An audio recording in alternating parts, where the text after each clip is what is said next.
Imagine waking up one morning, reaching for your glasses, and they're gone.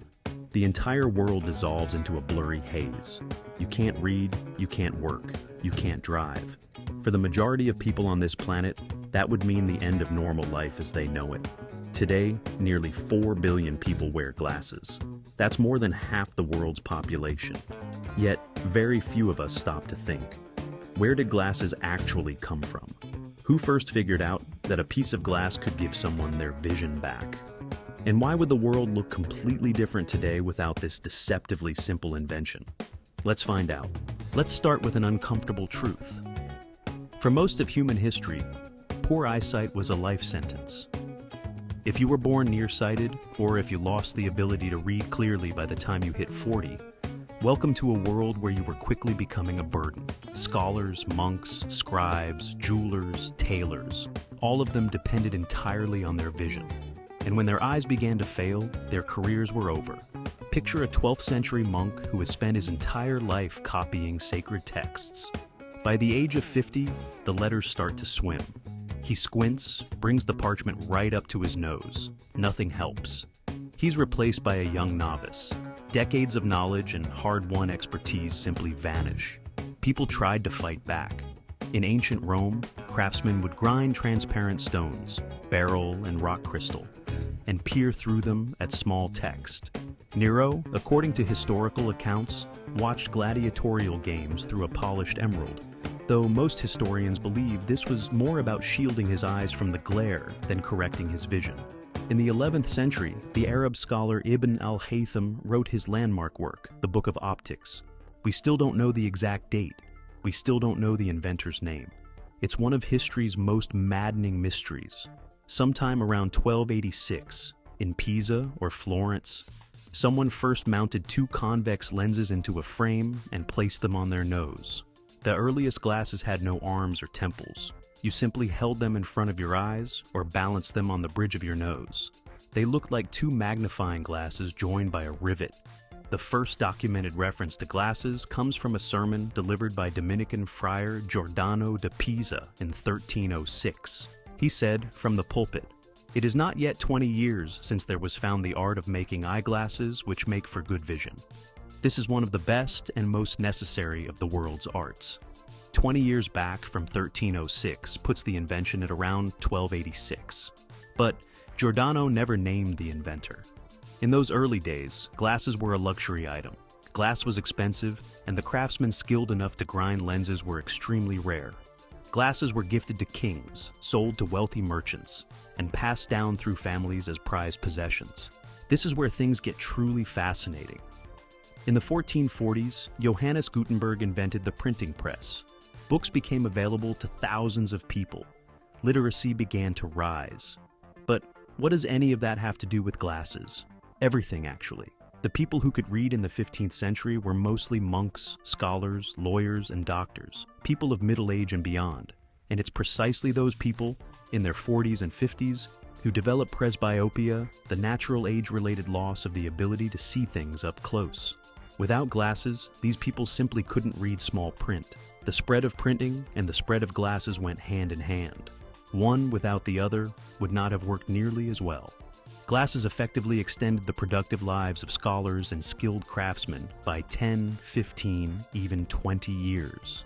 A jeweler who at 45 could no longer see fine detail now worked into his 60s. A scribe going blind with age could read the lines again. Hard-earned knowledge and expertise stopped dying with people who were still in their prime. But let's step back a few centuries. Because glasses played another fascinating role in society, they became a symbol of power and social status. In medieval Europe, glasses were so rare and expensive that painters deliberately included them in portraits of important figures. Even if those people had never worn glasses in their lives, it was a signal. Here is a learned, wealthy, influential person. One of history's earliest fashion fakes. Interestingly, the church initially viewed glasses with suspicion. Some clergy argued that if God gave a person poor eyesight, that was simply how things were meant to be. Correcting it with glass seemed unnatural, even presumptuous. But monks and scribes quickly changed that attitude, because without glasses, They simply couldn't read sacred texts. Practicality won over theology. Then there's the story of how glasses reached Asia. Through Arab traders and Portuguese sailors, glasses arrived in China and Japan in the 15th and 16th centuries. In China, they immediately became an attribute of scholars and government officials. But here's the twist. The Chinese initially valued glasses not for vision correction at all. The first glasses sat on the nose by friction alone, uncomfortable, impractical, and constantly falling off. By the 14th and 15th centuries, some versions used leather straps tied around the head. In the 16th century, craftsmen developed rigid metal arms that hooked over the ears, though they didn't bend, and pressed painfully against the temples. By the 18th century, arms finally took on the curved shape we know today, designed to sit comfortably behind the ear. It sounds like a small thing, but it was genuinely a revolution in wearability.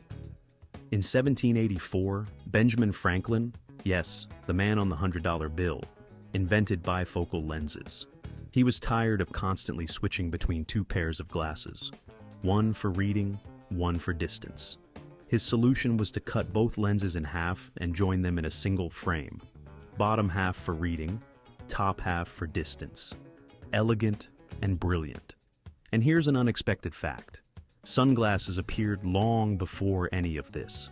In 12th century China, judges wore lenses made of smoky quartz during interrogations.